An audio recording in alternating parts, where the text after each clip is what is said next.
दो दो दिन में देवता बदल देते हैं, दो दो दिन में। उनने कहा शंकर जी के, उनने कहा हमने 3 महीने इंतजार कर लिया, फिर आगे क्या करे? बोले आजकल हनुमान जी भी बड़ा सब तरफ जय जयकार हो रहा है। उनने कहा वहां भी नारियल बांध के आ जाओ। वहां 5 मंगलवार गए, उधर भी नहीं। अगर इंसान की इच्छा है पूरी हुई तो हुई, हरी इच्छा है नहीं तो नहीं हुई। अब 5 मंगलवार उनने कहा शुक्रवार आ रहा है, काम करो संतोषी माता के व्रत करा दो, उससे कुछ हो जाएगा। 2-2 दिन पे देवता बदल देते हैं लोग, 2-2 दिन पे। क्यों? क्योंकि इच्छाएं पूरी। मैं एक बात बहुत स्पष्ट रूप से कहना चाहती हूं, मंदिर में पूजार्यते अनेन इति पूजा, शास्त्र कहता है, वेद कहते हैं। हमारे अगस्त मुनि ने तो ऋग्वेद के प्रथम मंडल में 165 से लेकर के 191 तक के जितने भी सूक्त हैं वो सब अगस्त मुनि ने लिखे, सब ऋग्वेद में अगस्त मुनि के द्वारा। जो विद्वान लोग हैं वो जानते हैं, अगस्त मुनि के द्वारा ऋग्वेद के प्रथम मंडल के 165 से लेकर, जितना मुझे याद रह जाता है मैं बोल देती हूँ, लेकिन ये प्रमाणित है, 165 से लेकर के 191 सूत्र तक अगस्त मुनि ने लिखे। और कहना यह है कि पूजार्यते अनेन इति पूजा, पूजा करते करते उनसे कुछ मांग लेना वो तो एक इच्छा कहलाता है, लेकिन पूजा करते करते उसी में समा जाना, उसी को पूजा कहा जाता है।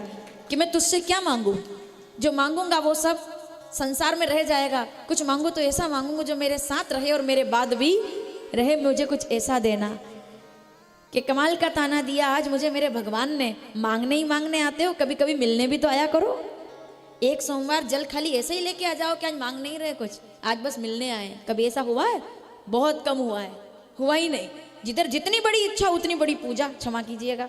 यहाँ पूजा का विरोध नहीं है, यहाँ पूजा के प्रति जिन लोगों ने आज धारणा बना ली है, ऐसा ऐसा करेंगे तो ऐसा ऐसा मिलेगा, नहीं मिलेगा तो देवता बदल देंगे, उन लोगों के लिए निवेदन है पूजा को पूजा रहने दें। पूजा का मतलब है कि अब तुझ में और मुझ में कोई भेद नहीं है। वो कर्म जिससे सिद्धि प्राप्त होती है उसको पूजा कहते हैं वेदों में। पूजार्यते अनेन इति पूजा, वो कर्म जिसको करने से वो धर्म के द्वारा, हे ईश्वर मुझे इतनी प्रेरणा दो। आप जितने लोग यहाँ बैठे हैं थोड़ा सा बात को समझ लीजिएगा।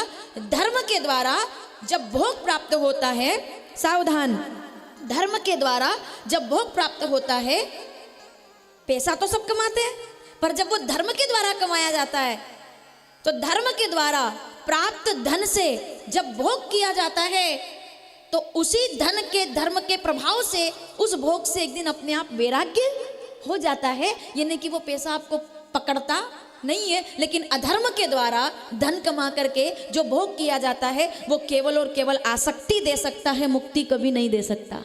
इसीलिए धर्म और अधर्म में इतना अंतर है। समझ में आया मैंने क्या बोला आपको? धर्म के द्वारा कोई पैसा कमा रहा है, धर्म के द्वारा मतलब अपना काम टाइम टू टाइम करना धर्म है। टीचर का धर्म है, इंजीनियर का धर्म है, कर्म ही उसका धर्म। जो धर्म करके पैसा कमा रहा है, कोई भी गड़बड़ करके नहीं पैसा कमा रहा, ठीक ठीक काम करके पैसा कमा रहा है, तो उससे मिले हुए पैसे से वो अच्छा ही कृत्य करेगा और एक दिन आगे जाकर के वो उससे मुक्त हो जाएगा और आसक्ति त्याग करके और वो अपने आप विरागी हो जाएगा। लेकिन अगर अधर्म के द्वारा धन संचय हुआ है तो उस धन से वो भोग तो भोगेगा पर उसकी आसक्ति कभी समाप्त नहीं होगी। ये अष्टावक्र गीता कहती है कि मुक्ति मिच्छासि या चेतात विषयान विश्वत्यज क्षमा अर्जव दया तोषम सत्यम विश्ववद भज।